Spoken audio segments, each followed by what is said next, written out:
kesempatan dari silaturahim ini memperoleh ilmu yang bermanfaat, rezeki yang thayyibah dan barokah, mendapatkan kesempatan untuk selalu dalam keadaan sehat walafiat, diberikan kejembaran, kesehatan, kehidupan yang penuh dengan kesejahteraan, diberikan kesempatan untuk senantiasa beramal soleh dan memohon kepada Allah dipanjangkan umur, diwafatkan husnul khatimah, dimasukkan ke dalam surganya Allah, dijauhkan dari api nerakanya dan dipanggil dengan panggilan indah, ya ayyatuhan nafsul mutmainnah irji'i ila rabbiki radiyatan mardiyah wadkhuli fi ibadi wadkhuli jannati.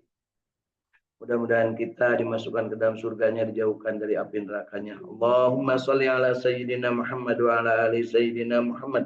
Allahumma inna nas'aluka ilman nafi'an. Allahumma inna nas'aluka rizqan thayyiban. Allahumma inna nas'aluka amalan mutaqabbalan. Allahumma inna nas'aluka bihusnil khatimah. Allahumma inna nas'aluka ridhaka wal jannah wa na'udzubika min syarrika wan nar. Allahumma innaka afuwun karim tuhibbul afwa fa'fu anna ya karim. Allahumma rabbana taqabbal minna innaka antas samiul alim wa tub alaina innaka antat tawwabur rahim. Rabbana atina fid dunya hasanah wa fil akhirati hasanah wa qina adzabannar wa adkhilnal jannata ma'al abrar ya aziz ya ghaffar ya rabbal alamin. Wa sallallahu ala sayyidina Muhammadin wa ala alihi wa sahbihi wa sallam. Subhana rabbika rabbil izzati amma yasifun wa salamun alal mursalin walhamdulillahi rabbil alamin. As'alukal ijabah bil barakah al-Fatihah. A'udzu billahi minasy syaithanir rajim. Bismillahirrahmanirrahim. Alhamdulillahi rabbil alamin. Ar-Rahmanir Rahim. Maliki yaumiddin. Iyyaka na'budu wa iyyaka nasta'in. Ihdinas siratal mustaqim. Siratal ladzina an'amta 'alaihim ghairil maghdubi 'alaihim waladdallin. Amin. Mari Bapak Ibu tiupkan bacaan suratul Fatihah kita ke telapak tangan kita masing-masing, sertakan dengan hembusan nafas bersolawat kepada Kanjeng Nabi Muhammad sallallahu alaihi wasallam. Allahumma sholli ala sayyidina Muhammad wa ala ali sayyidina Muhammad. Usapkan ke seluruh tubuh dari mulai ujung rambut sampai ujung kaki. Rasakanlah nikmat Allah Subhanahu wa taala dan kita bersyukur kepadanya dengan mengucapkan alhamdulillahi rabbil alamin. Bapak Ibu masih hidup? Alhamdulillahilladzi ahyana ba'dama amatana wa ilaihin nusur. Mudah-mudahan kita hidup bukan hanya sekedar hidup, tapi kita ingin hidup sesuai dengan kehendak liya'budun, diberikan petunjuknya asyiratul mustaqim, dan diberikan contohnya laqad kana lakum fi rasulillah uswatun hasanah, contoh teladan yang terbaik tentunya yang diberikan oleh Allah Subhanahu wa taala, dan kita tinggal mengikutinya insya Allah. Pada pagi hari ini alhamdulillah dari Saung Tahfidz Al-Quran Al-Ikhlas Sukamiskin Arca Manik Kota Bandung, Dafiat insyaallah segar bugar, dan di hadapannya masing-masing udah tersedia air minum ya insyaallah. Sudah tersedia air hangat ya insyaallah sudah disediakan, dan mudah-mudahan kita termasuk yang berbahagia, termasuk yang istiqomah, yang diberikan kesempatan oleh Allah Subhanahu wa taala untuk menjadi makhluk pilihannya, yaitu yang senantiasa menghambakan diri ikhlas kepada Allah, bersyukur ketika mendapatkan nikmat, bersabar ketika mendapatkan ujian, selalu sesegera mungkin bertobat kepada Allah ketika kita berbuat salah dan dosa, dan menjadi makhluk yang gemar bersilaturahim dengan siapapun kapapun tanpa pandang bulu, tentunya dengan yang hidup. Tetapi kalau dengan yang sudah meninggal, silaturahimnya harus pandang bulunya. Nah, bisa jadi nggak ada bulunya Bu ya. Dipandang kecuali kepada yang muslim yang sudah meninggal dunia kita boleh mendoakan. Bagi yang tidak jelas kemuslimannya atau belum jelas maka diharamkan untuk mendoakan arwahnya. Jadi hati-hati Bapak Ibu, jangan sampai kita termasuk kena jebakan seolah-olah berdoa itu boleh untuk siapapun, untuk yang sudah meninggal dunia. Tidak, untuk yang sudah meninggal dunia, untuk almarhum itu hanya boleh mendoakan kepada yang jelas-jelas muslim sudah mengucapkan 2 kalimat syahadat. Ini penting ya bagi kita karena jangan sampai kita mengamalkan tetapi kita tidak tahu. Nah, bertakjiah kepada orang kafir ya, kepada non muslim, kemudian kita di hadapannya mengangkat tangan dan berdoa. Ya itulah ya kelakuan itu akibat apa? Akibat lebating bohong ya. Baik Bapak Ibu, hari ini di Saum Tafsir Al-Quran dalam keadaan insya Allah siap untuk membaca ayat-ayat terbaik ya dari yang akan kita baca hari ini. Insya Allah kita akan membaca 20 ayat dari surat ke-20. Silakan Bu ancang-ancang dulu 20 ayat dari surat ke-20. Kalau mendengar 20 ayat, kayaknya satu halaman. Ini ternyata enggak ya, di surat 20 ini pendek-pendek ya. Jadi cukup segelas lah minumnya Bu ya, nggak usah bergelas-gelas. Di luar sana lewat jalur internet, alhamdulillah sudah hadir dari Radio Kilait FM Bandung 107,1 bersama krunya Kang Indra Gunadi dan keluarga. Kemudian dari Tanjung Jaya, Tasikmalaya yang dekat kemarin yang longsor Bu ya. Ada hadir Kang Agus Jafar Sidik bersama keluarga. Kemudian dari Cidolog, ya namanya Cidolog Bu, Parung Kadongdong Tasikmalaya juga hadir Teh Yulian Ningsih. Kemudian dari Kanoman Cirebon hadir Teh Irin bersama keluarga. Dari Sumedang sudah hadir juga Teh Elis Juliati bersama keluarga. Yang lain mungkin masih berusaha untuk nyambung ya, mudah-mudahan bisa diberikan kemudahan. Bapak Ibu, kita kemarin sudah selesaikan surat Maryam. Di surat Maryam itu banyak hal yang diinformasikan oleh Allah Subhanahu wa taala yang sampai kepada kita dan kita pahami sebagai sebuah narasi, ya, kalau istilah sekarang narasi Bu ya. Narasi atau argumen-argumen bahwa Allah tidak punya anak. Narasi bahwa menegaskan Allah tidak punya bapak. Narasi menegaskan bahwa Allah tidak punya pesaing. Dan kalaupun ada yang nekat menjadi pesaingnya, nggak bakal bisa bersaing dengan Allah. Dan Allah juga menantang tentang silahkan kalau kamu ada yang ingin menantang ya silahkan buat ayat yang sepadan dengan Al-Quran ya. Kalaupun semua makhluk dikumpulkan bergotong royong bermusyawarah membuat satu ayat saja untuk menyaingi Al-Quran tidak akan bisa. Dan yang paling berkesan bagi saya bahwa alhamdulillah ibu-ibu di sini, bapak-bapak di Saum Tafsir Al-Quran dan juga yang lewat jalur internet Jinten TV, insya Allah sudah hafid ya surat Maryam ayat pertama. Ya. Sudah hafid ayat pertama jadi hafizah ya surat Maryam ayat pertama ya insya Allah hafal Bu ya. Kalau ayat kedua dan seterusnya saya tidak akan mengetes karena kalau dites nanti khawatir ada yang mules ya ke belakang dulu atau minimal mungkin ngedehem gelanya. Masya Allah. Alhamdulillah sudah hadir juga dari Bojong Soang Bandung ya Kang Irwan Fikri bersama keluarga ya Kang Ahmad Widyadi dari Cipamokolan Bandung juga, kemudian Kang Yayan Barlian dari Bogor ya insya Allah alhamdulillah. Kemudian dari Kasepuhan Ibu Hilda Martina Cirebon dan juga dari mana ini Cu dan juga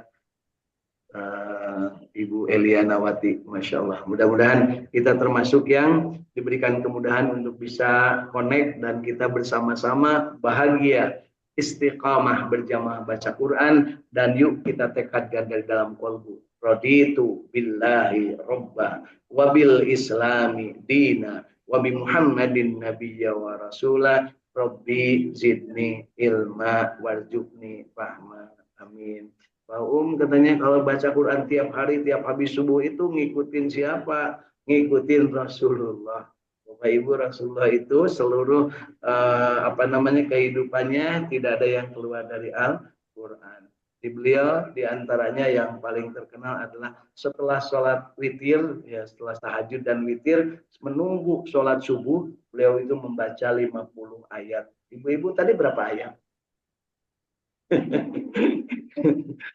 Beliau membaca 50 ayat. Jangan lupa Bapak Ibu, tadi yang kita wirid zikir kita dari mulai membaca suratul Fatihah sampai dengan terakhir ya, membaca doa sapu jagat Rabbana atina fid dunya hasanah, itu kalau dihitung lebih dari 50 ayat.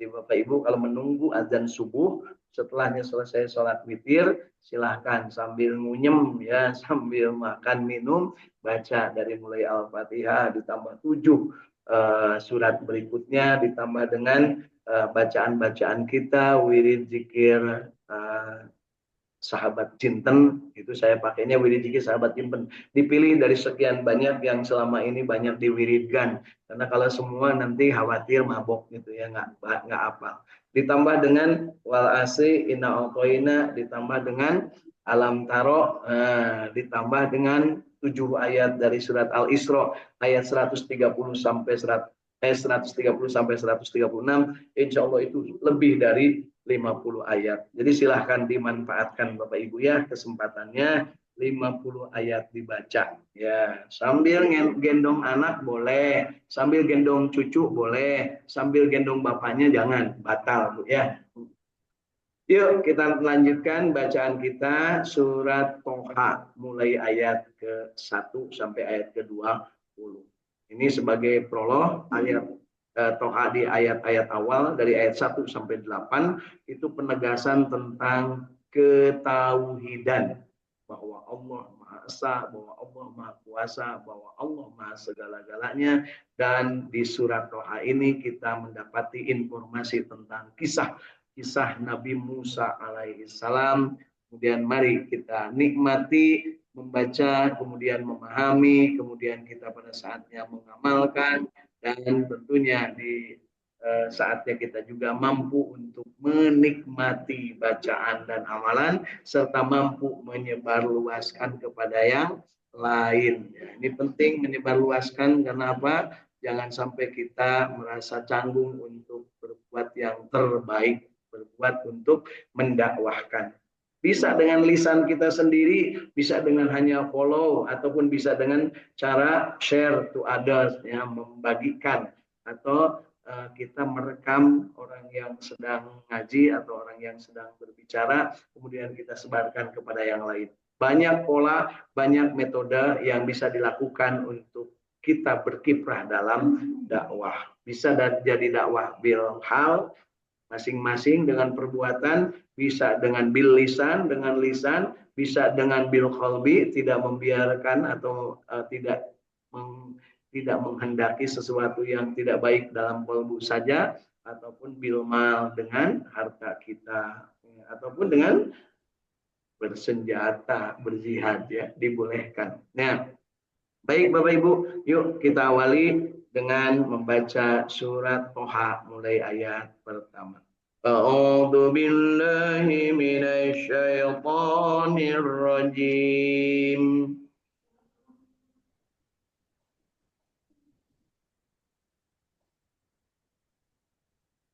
Bismillahirrahmanirrahim.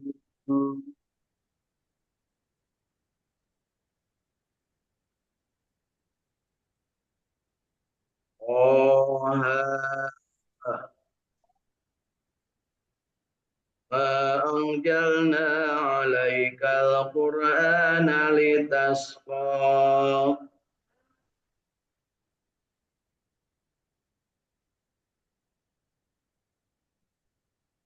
إلا تذكرة لمن يخشى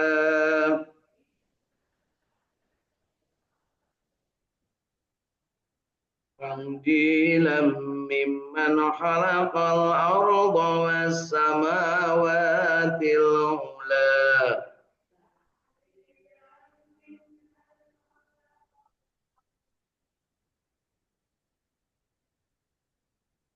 Ar-Rahmanu 'alal arsy istawa.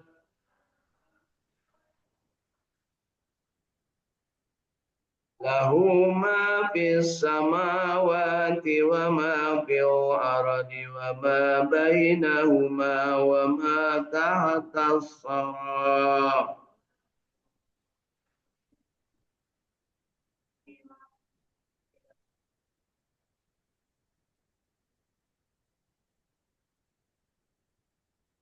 وإن تجهر بالقول فإنه يعلم السر وأخفى.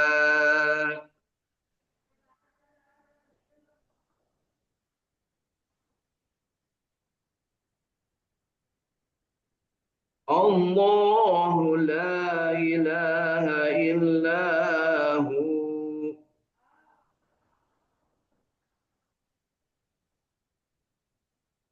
له الأسماء الحسنى. وهل أتاك حديث موسى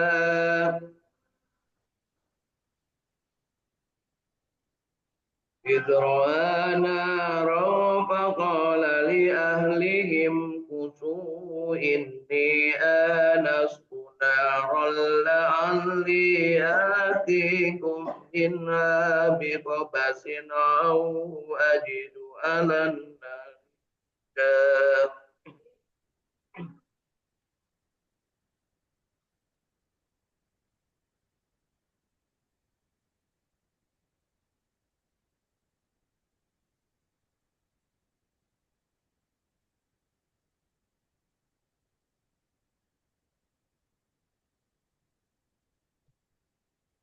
فلما تاهوا يا موسى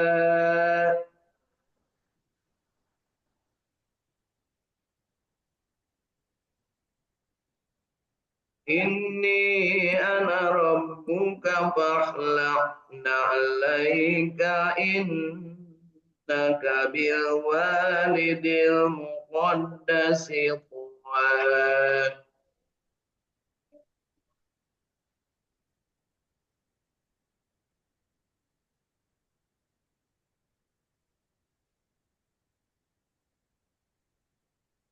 وأنا اخترتك فاستمع لما يوحى.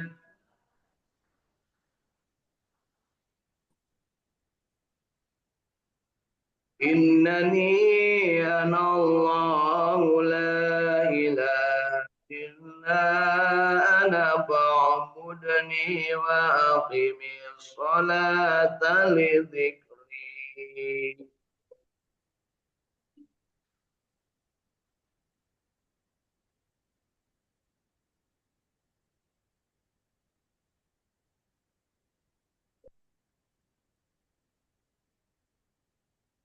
إن الساعة آتية أكاد أخفيها لتجزى كل نفس بما تسعى.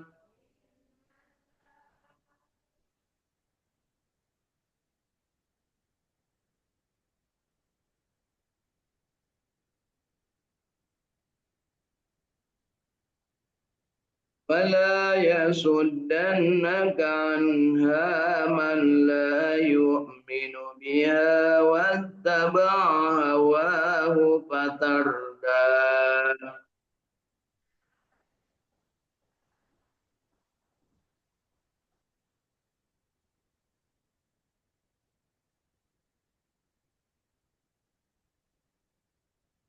وما تلك بيمينك يا موسى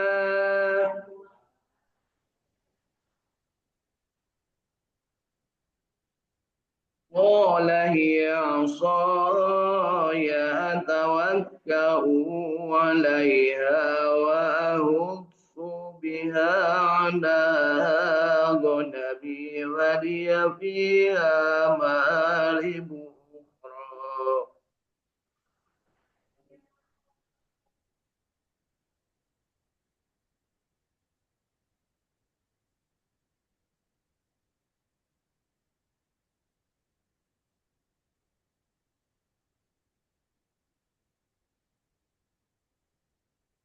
قال ألقها يا موسى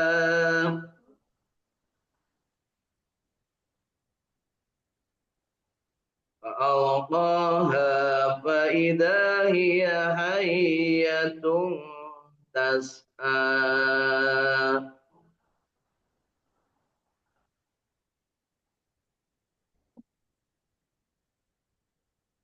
فألقاها فإذا هي حية تسعى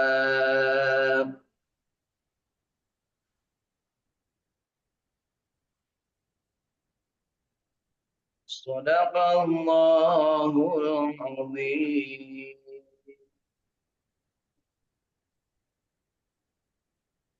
Allahumma arhamna bil Quran. Alhamdulillah Bapak Ibu, 20 ayat dari surat ke-20, dari ayat 1 sampai ayat ke-20. Mudah-mudahan bacaan kita yang baiknya, yang benarnya diterima sebagai amal ibadah oleh Allah Subhanahu wa taala, dan yang salahnya, yang kelirunya, baik kesengajaan, ketidaksengajaan ataupun karena keilmuan dan kondisi masing-masing, mudah-mudahan Allah mengampuni kesalahan kita dan memberikan kesempatan kepada kita untuk terus-menerus belajar membaca Al-Qur'an, dan kita insya Allah meningkatkan kualitas bacaan kita masing-masing. Jangan bosan, jangan sungkan untuk membacakan Al-Quran. Setiap bertemu dengan orang lain yang kira-kira bisa diajak bersama, silahkan diajak bersama untuk membaca Al-Quran. Boleh Bapak Ibu, jadi selesai salat, ya saya punya kebiasaan kalau pas salat punya kesempatan berada di belakang imam, ya. Kemudian imamnya bagus bacaannya, yang kita memohon kesediaan untuk dia memberikan kepada kita masukan tentang bacaan kita. Jadi kebiasaan itu silahkan Bapak Ibu. Nabi Muhammad SAW dengan siapa belajarnya ketika beliau sudah mendapatkan bacaan Al-Quran wahyu, kemudian kepada siapa beliau membacakannya? Kepada malaikat Jibril, ya, kepada malaikat Jibril, ya Jibril, ya, temani aku baca Al-Quran. Ya. Mana beliau biasa membaca Al-Quran dengan malaikat Jibril? Di kamarnya. Di mana lagi? Dimanapun. Kalau bertemu, berkesempatan ada bersama malaikat Jibril, beliau selalu meminta. Jadi kalau turun satu ayat, 2 ayat, 3 ayat, begitu bertemu malaikat Jibril dibacakan atau meminta untuk diluruskan hafalannya beliau. Siapa tahu ada yang keliru. Nah, itu adab sebenarnya Bapak Ibu. Kalau ketemu dengan siapapun, Bapak Ibu jangan bertemu dengan malaikat Jibril, ya. Sekali yang bertemu ngacir Ibu, ya. Iya, jangankan kita, Nabi Muhammad aja ngacir bertemu malaikat Jibril, Bu, ya, sampai diselimuti oleh Siti Khadijah. Apalagi kita, jangan nantang bertemu malaikat, Bu. Sekalinya bertemu malaikat Israil, udah kan, ya. Ya, jadi bertemu dengan siapapun. Saya kalau dengan istri, kalau lagi moodnya bagus, coba nih bacakan surat Al-Quran, ya. Kalau yang nggak moodnya, ya paling kopi-kopi ke dia, nah, kan gitu Bu, ya. Nah, jadi silahkan dengan siapapun yang kita anggap sebagai orang yang kita bisa ajak, ya. Jangan sampai ada yang kita ajak terus pupujiun atau dinukil dia maca Quran, Pak, kan gitunya. Kan ada Bu, kalau ketemu dengan seseorang teman, ayo kita baca Quran. Manya Pak Ungker ngama arisan maca Quran, kapan arisan kan gitu, ya. Manya ke reuni maca Quran kan suka ada yang gitu Bu. Kalau nggak ada bacaan Quran di situ, mendingan balik Bu, ya. Apalagi sampai cara lingkap ini aki-aki uceran acret kepada rubuh gitunya. Ya. Ya, jadi mohon maaf bagi yang orang-orang tidak berkenan melihat saya di tempat seperti itu, karena mungkin saya menyediakan diri untuk tidak suka yang model-model begitu, ya. Jenting rek bapak aing rek bapak siaknya gitunya. Rek bapak maneh, ya. Kalau seandainya ada yang nggak berkenan, ya tinggalin. Itulah etika. Baik Bapak Ibu, jadi ketika membaca Al-Quran ini, usahakan kita adabnya, kalau ada yang lebih pinter, kita berusaha belajar. Kalau ada yang sama dengan kita sederajat, maka saling koreksi. Nah, seperti ini kita sekarang saling koreksi, Bu ya. Kalau ada yang di bawah kita kemampuannya, maka kita ajarin. Ya, begitu.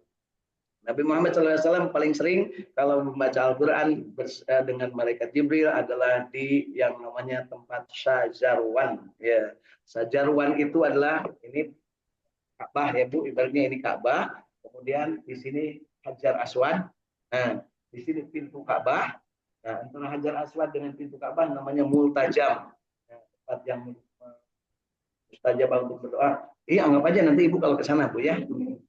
Dan ini pintu Ka'bah. Nah, di depan di antara Hajar Aswad dengan pintu Ka'bah ini tempat Nabi Adam alaihissalam menempelkan dadanya ke dinding Ka'bah ini, kemudian diterimalah tobatnya di situ. Ya. Kemudian di bawahnya pintu Ka'bah ini, anggap ini pintunya ya. Di sini di bawahnya itu ada sampai sekarang batunya warnanya putih. Yang lainnya batunya udah diganti dengan marmer putih, yang itu masih asli. Ya, masih asli, warnanya asli di bawah. Nah, itulah yang ibu-ibu sampai bersedia kagencet didinya. Ya, kemarin ada jemaah Indonesia yang ya kalau seandainya tidak ditarik mungkin dia akan kagencet ibu-ibu. Saking ngoyoknya hayang asup di sekolah ibunya. Dan kita di sekolah tiap gadis matara yang kadinya Bu ya. Kalau segon gadis saya gadinya tara di sekolah tuh hayang kadinya Bu. Wios abdi mah maot oge asal di Mekah kagencet gitu sawios. Beneran dia kumaha mun gitu Bu ya. Dan alhamdulillah pemerintah Indonesia mendapat teguran ya dari Saudi karena yang ke sana dikirim teh geus karot cenah. Jadi sekarang yang terbanyak jamaah haji meninggal tahun ini adalah dari Indo. Setengahnya dari yang meninggal di sana itu orang Indonesia. Jadi ya memang geus karot karena apa? Antriannya sangat panjang. Tapi ternyata antrian sangat panjang itu banyak yang akibat diselewengkan, diliwat-liwat, dibikinkan barogan duit. Moga kapok saya ngantri. Nah, mudah-mudahan segera KPK sedang mengusut dan kita termasuk yang berdoa bereskeun supaya nanti makin bagus ya pelaksanaan ibadah hajinya. Alhamdulillah hari ini Bapak Presiden kita sudah ke sana mau minta maaf ya kepada Kangjeng Raja di sana karena Raja udah negur orang Indonesia bisa jadi tahun depan kalian akan berkurang jatahnya karena sekarang tidak nurut. Beban nurut Bu. Ya, pastilah anu teu nurut teh biasana mah anu boga kawasannya gitu ya. Yuk kita perhatikan. Mari kita sama-sama hari ini kita nikmati apa yang ada di dalam surat Toha mulai ayat pertama sampai 20. Loh kok nikmati Pak Iya, karena kalau tidak nikmat baca Quran berarti belum nyampe. Di baca Quran itu harus sampai nikmat. Mana ayatnya baca Quran harus sampai nikmat? Al yauma akmaltu lakum dinakum wa atmamtu alaikum nikmati wa raditu lakumul Islam madina. Kudu nikmat baca Quran, kudu ridho agama Islam karena itulah ayat terakhir yang disampaikan oleh Allah Subhanahu wa taala melalui malaikat Jibril kepada Nabi Muhammad di padang Arafah surat Al-Maidah ayat ke-3 ya, penyempurna dari seluruh rangkaian ayat suci Al-Quran dari surat Al-Maidah ayat ke-3 itu menyebutkan al-yauma akmaltu lakum dinakum. Pada hari ini telah aku sempurnakan nikmatku untukmu dan gitu. Wa atmamtu alaikum nikmati wa raditu lakumul Islam madina. Jeung kami ridho saur Allah Islam jadi agama anjeun ya. Disebut anjeun teh untuk semua manusia. Nu teu Islam mah teu diridoi. Baik, protes-protes lah ya. Nah, dengan gitu, itulah Allah, itulah Tuhan kita yang mengatakan begitu. Orang lain menganggap ada Tuhan selain Allah. Na'udzubillah. Itu di surat Maryam sudah ditegaskan ya. Mari kita lihat mulai ayat pertama surat Toha. Apa ada kandungan yang bisa kita peroleh sebagai ilmu pada hari ini?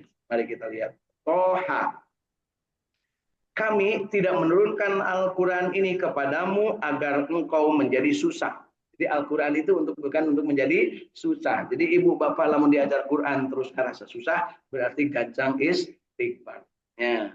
Atau ketika kita baca Quran susah atau salah, gancang istighfar. Jadi saya, kalau nggak dehem berarti salah. Iya, salah. Kalau saya baca Quran salah pasti nah, ada yang kenapa? Istighfar. mudah-mudahan leungitnya apa kasusah atau kesulitan dari membaca Al-Qur'an. Silakan ibu juga begitu salah langsung wudu deui. Nah, di urang lamun salah wudu deui teh naon Bu? Lamun akad nikah. Bu Edi kabungkur Pak Edi disuruh wudu dulu enggak? Akad nikah udah 3 kali saya terima, saya terima, saya terima, itu tamat-tamat wudhu lah, nah, kan gitu Bu ya. Tapi ninggalikan di dia, ya ada Bu sampai suruh wudhu dulu. Ya, kenapa? Memberikan tanda-tanda. Kemudian bukan untuk menjadi susah Al-Quran diturunkan kata Allah, melainkan sebagai peringatan bagi orang-orang yang takut kepada Allah. Artinya sebagai bimbingan, sebagai wanti-wantinya. Kan Bapak Ibu kalau mau anaknya pergi sudah hati-hatinya. Nah, hati-hati di jalan. Nah, ini juga sama. Muhammad diturunkan Al-Quran ini bukan untuk menyusahkanmu, tetapi justru untuk memberikan pedoman kepadamu agar kamu berhati-hati. Sebut kamu itu termasuk kita. Ya. Jadi Al-Quran ini bukan untuk nyusahin. Kalau ada orang susah baca Quran pasti mudah. Masih kena susah berarti can bener baca Quran. Gitu Bu ya. Dan membaca Quran mah mau susah Bu. Nah, ini ayatnya. Nah, dan jangan lupa begitu baca ayat begitu mendengar ayat ini, Sayyidina Umar yang tadinya mau membunuh Nabi pada malam itu justru ngaleketei manahna terus masuk Islam. Bukan untuk susah, tidak akan menyusahkan, tapi sebagai peringatan. Cek Umar, punya Umar kafir waktu itu ya. Bahkan tadinya mau membunuh Nabi sudah bawa pedang. Para sahabat udah pada takut. Umar datang mau pedang. Karena Umar kemana-mana bawa pedang. Sahabat Nabi kemana-mana bawa bedog. Ya. Jadi mau Nabi itu bawa bedog, ya tetap berarti rek ngaji, rek sholat. Nah, tongsian pada dek, mun abdi mau bedog ya. Dan memang untuk mau bedog rasanya kurang gede gitu ya.